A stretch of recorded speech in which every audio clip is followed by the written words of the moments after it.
우리 미가엘 성가대 찬양에 큰 은혜를 받았습니다. 주님의 오른손이 역사하면 기적이 일어납니다.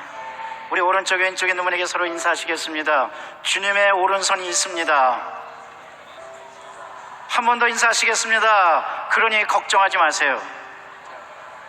여러분, 주님의 손이 있으니 걱정하지 마시기를 바랍니다.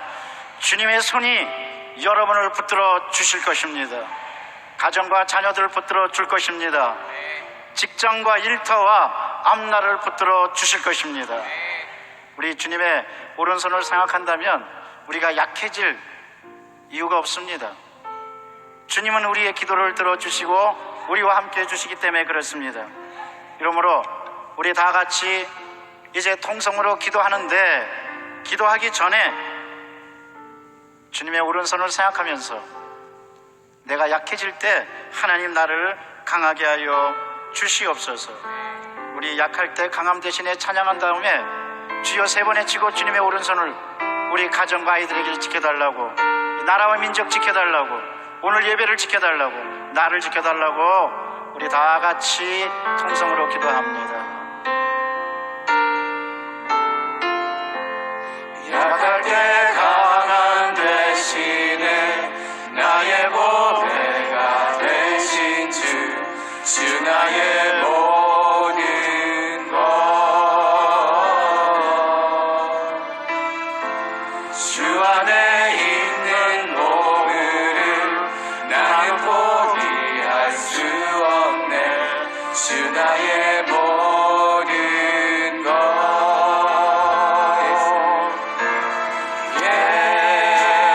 예수 어린 양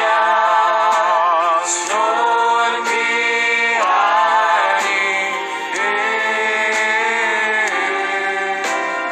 예수 어린 양 존귀하니를 십자가 죄사하셨네. 주님의 이름 찬양해. 주 나의 모든 것, 쓰러진 나를 세우고 나의 빈자를 세우네. 주 나의 모든 것, 예수 어린 양 존귀하니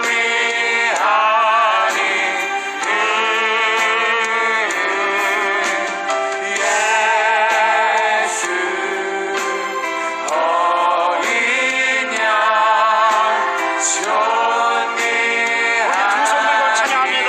예수 어린 양.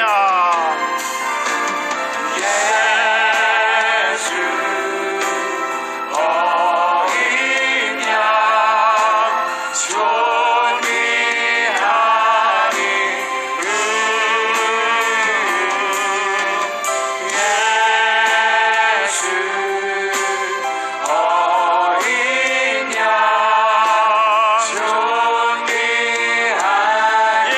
예수 어린 양.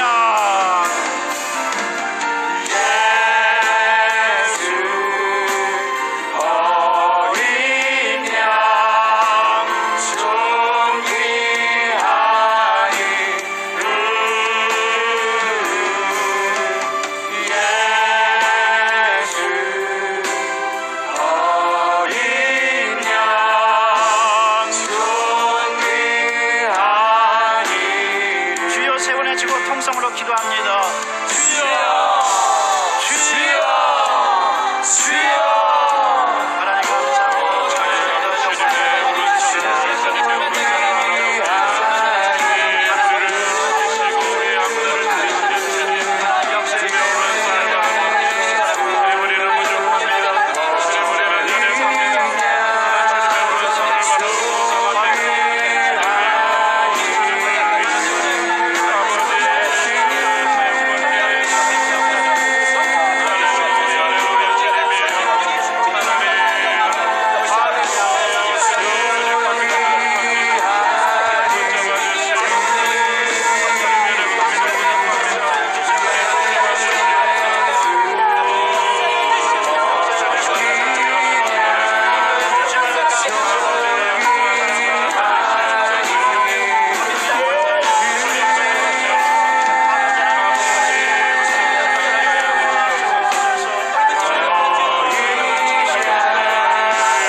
주님 감사합니다. 십자가 밑에 나오게 하시니 감사합니다.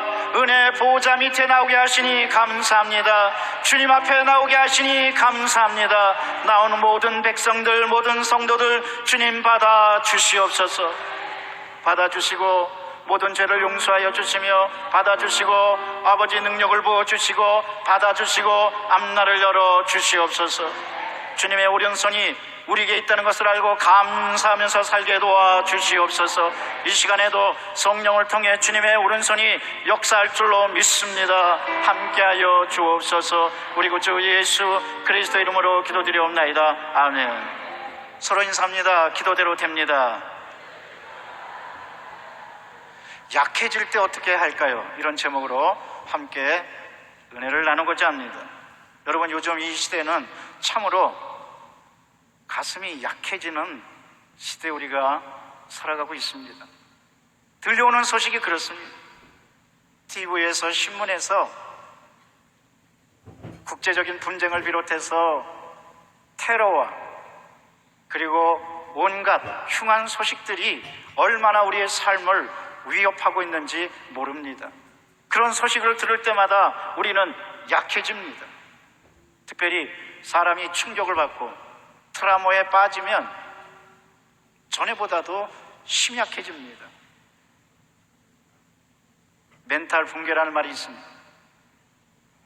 정신력이 붕괴됐을 때는 그런 충격적인 일을 당하고 고통에 처하게 되면 우리는 어찌할 바를 모르는 것입니다. 그래서 이런 말이 있습니다. 눈물을 흘릴 때는 갈 길을 잃어버린다고. 우리가 어려운 일을 당하고 힘든 일을 당하고 약해질 때는 내가 어떻게 해야 될까? 어떤 길을 가야 될까? 어떤 사람을 만나야 될까? 어떤 돌파구를 찾아야 될까? 걱정하고 슬퍼하고 또 나약해지는 것이 우리 인생입니다. 이런 때 크리스천으로 산다는 것은 참으로 어려운 일이고 힘든 일입니다. 그러나 두려워하지 마시기를 바랍니다. 약할 때 주님께서 힘을 주십니다. 약할 때가 기회가 된다고 오늘 성경은 기록하고 있는 것입니다. 사도 바울은 고린도서 10장에서 특별히 10장 12장 10절을 통해서 5가지 약해질 수밖에 없는 환경에 대해서 이야기합니다. 첫째가 약해지는 거고, 둘째가 능력이고, 셋째가 궁핍이고, 넷째가 핍박이고, 다섯째가 곤란이었습니다. 능력과 궁핍과 박해와 곤고, 이 모든 것이 자신을 약해지게 만들었다고 고백하고 있습니다. 특별히 자신에게 육체의 가시가 있는데 그 육체의 가시는 자꾸만 자기를 약해지게 하고 힘들게 하고 괴롭게 하고 어렵게 하고 포기하게 하고 탄식하게 하고 그렇게 한다는 것입니다. 그런데 놀라운 진리를 또 말합니다. 내가 약한 데서 오히려 온전하게 된다고 기록하고 있는 것입니다. 그러므로 사도 바울은 오늘 고린도후서 12장 9절을 통하여 3가지 중요한 이야기를 합니다. 첫째는 약해지지만 약한 데서 온전하게 된다는 것입니다. 두 번째는 희한한 말을 합니다. 약한 데서 그리스도의 능력이 머문다는 겁니다. 할렐루야. 때때로 사람들이 여러분들을 힘들게 합니까? 환경이 여러분을 옥죄이게 합니까? 때때로 고난과 때때로 역경이 여러분에게 고통을 주고 있습니까? 놀라운 사실은 그때 오늘 사도 바울이 고백한 것처럼 바로 약해질 그때가 그리스도의 능력이 머물 때인 줄로 믿습니다. 따라서 우리는 이 말씀에서 위로받고 용기를 갖고 꿈을 가질 수가 있는 겁니다. 그런데 세 번째로 사도 바울은 더 큰 적극적인 사고, 적극적인 생각을 펼칩니다. 약한 때가 오히려 강한 때라고 이야기하고 있습니다. 육체의 가시가 있었지만 신학자들은 사도 바울의 육체의 가시를 심장병이라고 하고 또 간질을 앓고 있었다고 이야기도 합니다.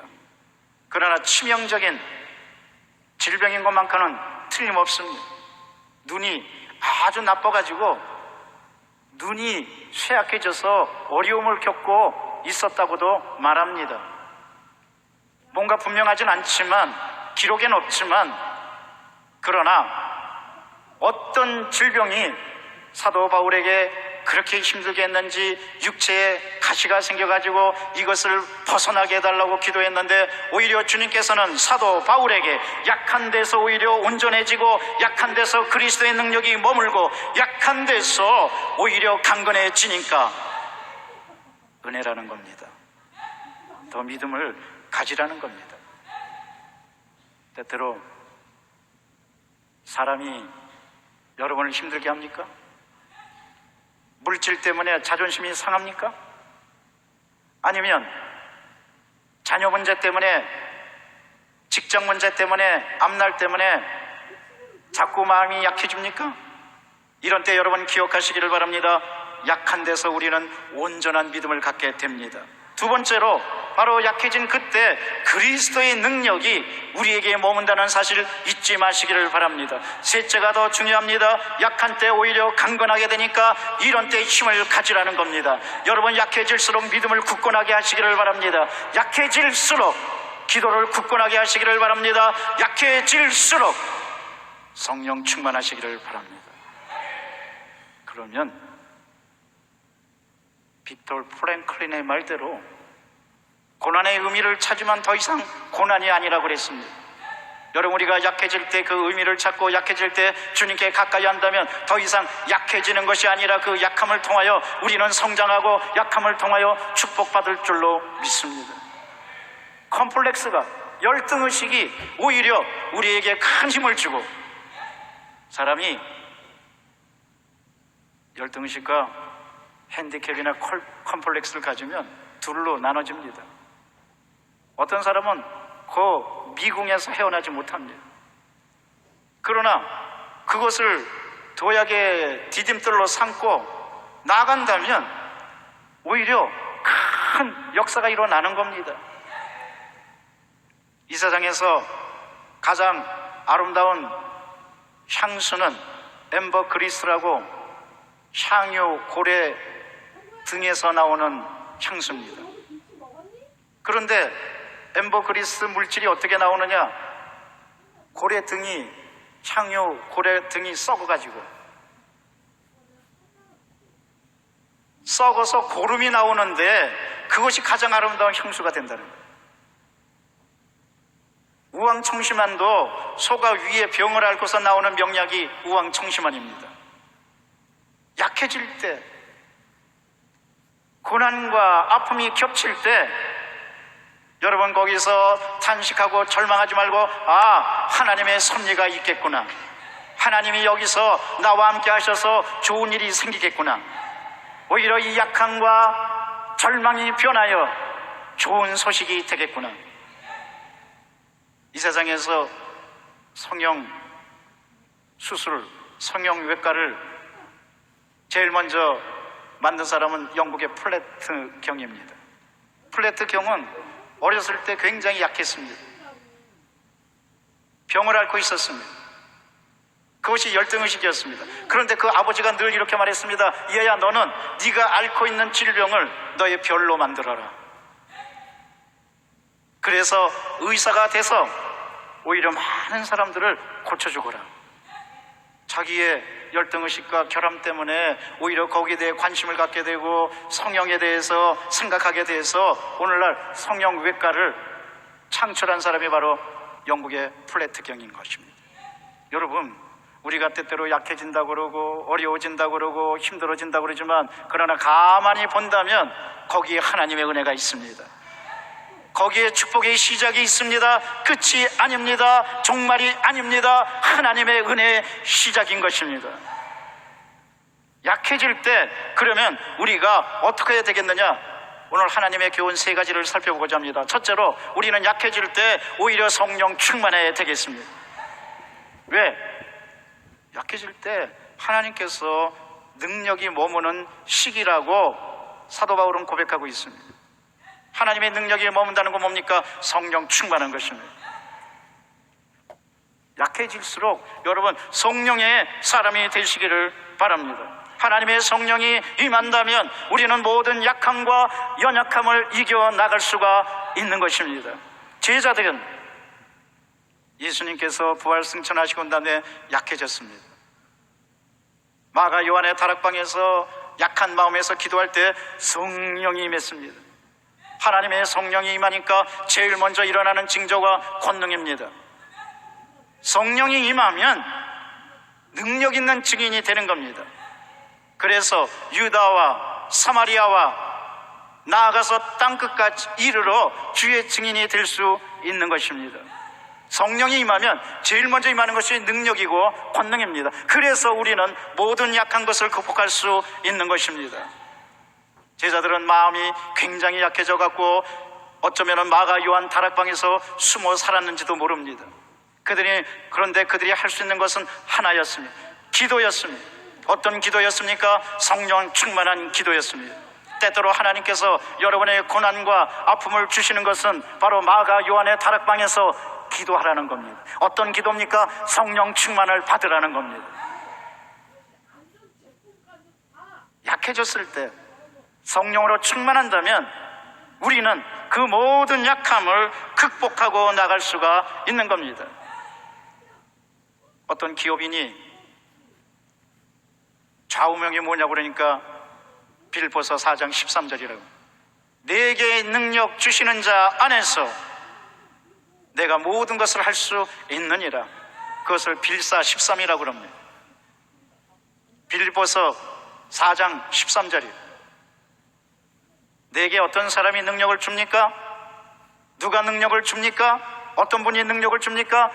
주의 성령이 우리에게 능력을 주시는 줄로 믿습니다. 주의 성령이 임하면 우리는 죄악의 연약함과, 우리는 모든 인생의 연약함과, 우리는 질병의 연약함과, 우리는 저주의 연약함과, 우리는 흑암 절망의 연약함과 죽음의 연약함을 극복하고 하나님의 놀라운 은혜를 체험할 수 있게 되는 것입니다.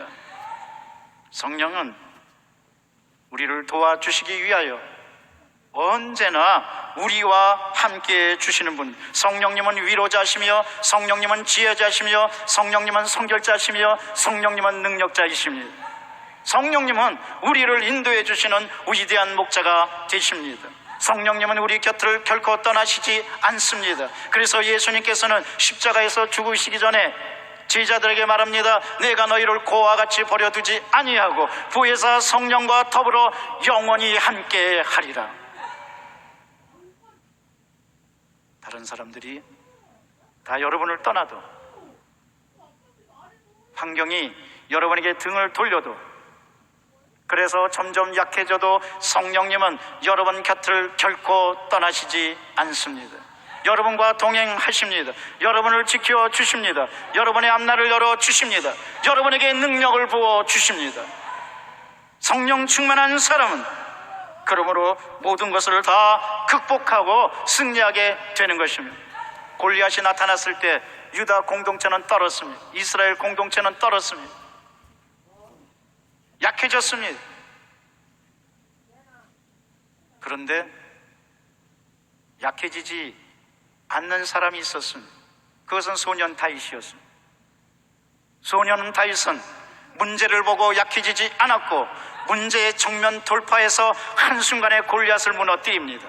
그런데 다윗이 어떻게 이렇게 위대한 능력을 발휘할 수 있었느냐? 사무엘상 16장에 보면 다윗은 사무엘상 17장에서 골리앗을 물리치는데 이미 16장에 성령을 쫙 많이 받았습니다. 그렇기 때문에 약해지지 않았습니다. 문제를 문제로 보지 않았습니다. 여러분, 우리가 성령 충만함 받으면 약해지지 않습니다. 문제를 문제로 보지 않습니다. 역경을 역경으로 보지 않습니다. 고난을 고난으로 보지 않습니다. 질병을 질병으로 보지 않습니다. 괴로움을 괴로움으로 보지 않습니다. 성령 충만함 받으면 우리는 기적으로 봅니다. 능력으로 봅니다. 천국으로 봅니다. 치료로 봅니다. 다윗은 그랬기 때문에 다른 이스라엘 공동체 구성원이 뒤로 물러섰을 때 담대히 나가서 야훼의 이름을 가지고 골리앗을 무너뜨릴 수가 있었던 겁니다. 여러분 담대하시기를 바랍니다. 주의 성령이 함께 하십니다. 문제와 정면 돌파하시기를 바랍니다. 주의 성령이 함께 하십니다. 그렇다면 기적은 일어납니다. 승리는 내 것이 됩니다.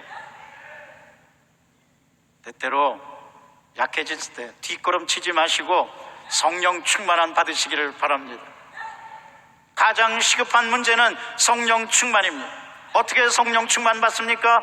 회개하고 돌이켜서 간구할 때, 사모할 때 성령이 임하시는 것입니다. 오늘 이 시간이 성령 충만한 자리가 되시기를 바랍니다. 성령이 여러분을 도와주시고 여러분을 지켜주시고 여러분과 함께 주실 것입니다. 둘째로, 우리가 어떻게 해야지 약해지지 않을 수가 있느냐? 목적을 분명히 가져야만 합니다. 목적을 잃는 사람은 약해질 수밖에 없습니다.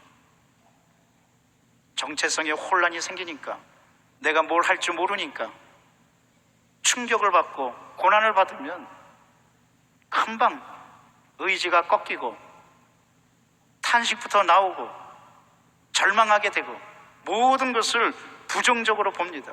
그러나 여러분, 목적이 분명한 사람 실망하는 거 봤습니까? 목적이 분명한 사람은 오히려 역경이 오면 더 의지가 생기는 겁니다. 사도 바울에게 어떤 목적이 있어서 그가 약해지지 않을 수가 있었습니까? 바로 복음 증거였습니다. 복음 증거하겠다는 목적을 가지니까 사도 바울은 사람들로부터 핍박을 받아도, 능력을 받아도, 멸시를 받아도, 돌에 맞아도, 감옥에 들어가도 절망하거나 약해지지 않고 오히려 거기서 하나님을 찬양하는 찬양을 했으며, 거기서 오히려 편지를 썼으며, 거기서 오히려 믿음을 굳건하게 했던 겁니다. 우리는 몇 가지 목적을 가지고 있어야 됩니다.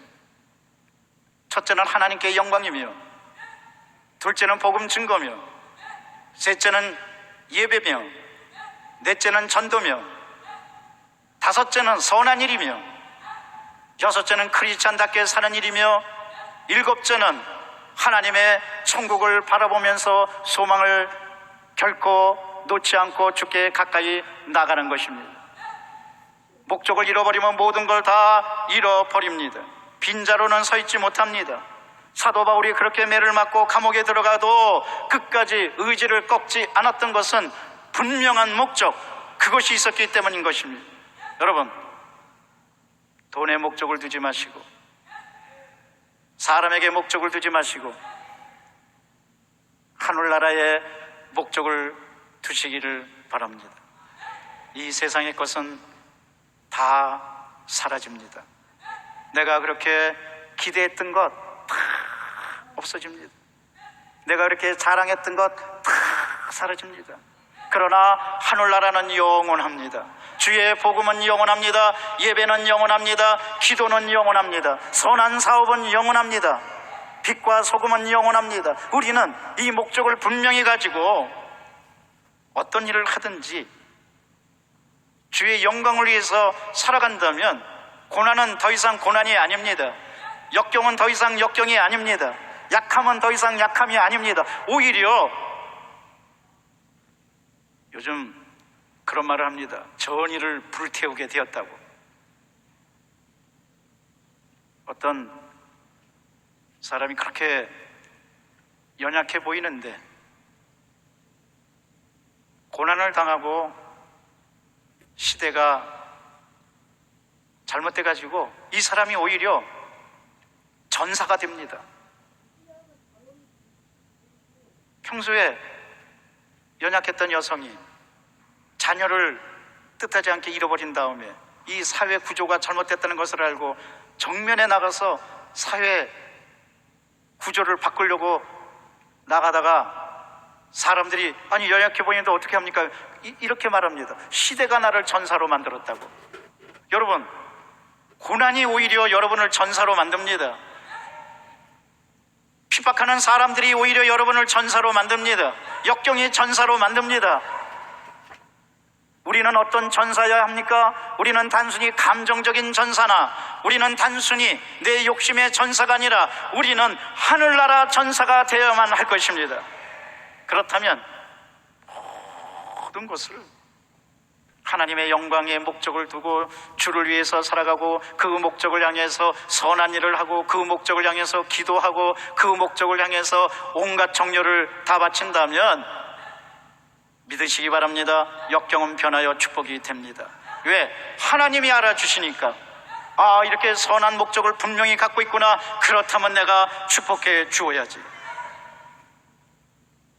목적이 불투명하기 때문에 사람들은 타락하고 목적이 불투명하기 때문에 사람들은 뒷걸음치고 목적이 불투명하기 때문에 사람들은 자꾸 좌절하는 것입니다. 여러분, 분명한 목적을 가지시기를 바랍니다. 하늘나라의 영광의 목적, 그리고 인생의 목적 결코 놓지 마시기를 바랍니다. 목적을 가진 사람은 꿈을 갖습니다. 목적을 가진 사람은 찬송합니다. 목적을 가진 사람은 기도합니다. 목적을 가진 사람은 절망하지 않습니다. 아니, 절망할 시간이 없습니다. 아니, 앉아있을 시간이 없습니다. 아니, 탄식할 시간이 없습니다. 목적이 있으니까 오히려 더 주목을 쥐고 나가게 되는 것입니다. 여러분, 다짐하시기를 바랍니다. 내가 이렇게 힘들다면 오히려 주목을 쥐고 일어나서 반드시 내가 살아서 하나님의 영광을 선포하리라. 내가 죽지 않고 살아서 하나님의 하시는 일을 증거하리라. 목적이 그렇게 위대하게 만드는 것입니다. 목적이 이끄는 삶을 얘기한 분은 미국의 릭 워런 목사님입니다. 목적이 이끄는 삶이란 책을 썼어요. 그 책 제목이 얼마나 좋은지, 내가 아는 분은 학원을 하시는 분인데 그 학원 이름이, 이분이 수학을 가르치거든요. 목적이 이끄는 수학. 학생들이 많이 몰리는 거예요. 여러분, 때때로요, 평범한 일상에서 여기 하나님께서 나를 보내신 이유가 있구나. 하나님께서 나를 이렇게 실망시키신 이유가 있구나. 하나님께서 나를 이렇게 아픔에 빠뜨리신 이유가 있구나. 이 목적을 찾고 또 주를 위해서 살아겠다는 목적을 분명히 갖는다면 힘이 납니다. 능력이 주어집니다. 오히려 온전케 됩니다. 목적은 성찰을 주면서 목적은 우리에게 능력을 주는 것입니다. 이러므로 우리는 결코 목적을 잃지 않고 담대하게 살아가만 될 것입니다. 고린도전서 16장 13절을 말씀하십니다. 믿음에 굳게 서서 남자답게 강건하여라. 여러분, 어떤 삶에 있든지 믿음에 굳건히 서는 여러분 되시기를 바랍니다. 환경에 실망하지 말고 절망하지 말고 주님께 나가는 여러분 되시기를 바랍니다. 셋째로, 약해질 때 우리는 소망을 갖고 꿈을 가져야만 합니다. 그래야지 약한 데서 이겨나갈 수가 있는 겁니다. 사도 바울은 그런 꿈을 가졌고 있었기 때문에 감옥 안에서도 찬송했습니다. 예수님도 이런 꿈을 가지고 계셨기 때문에 어려움이 있었지만 담대히 나가고 찬송하셨습니다. 마가복음 14장 26절은 말씀하십니다. 예수님이 제자들과 더불어 감람산으로 갈 때 찬미하며 가더라.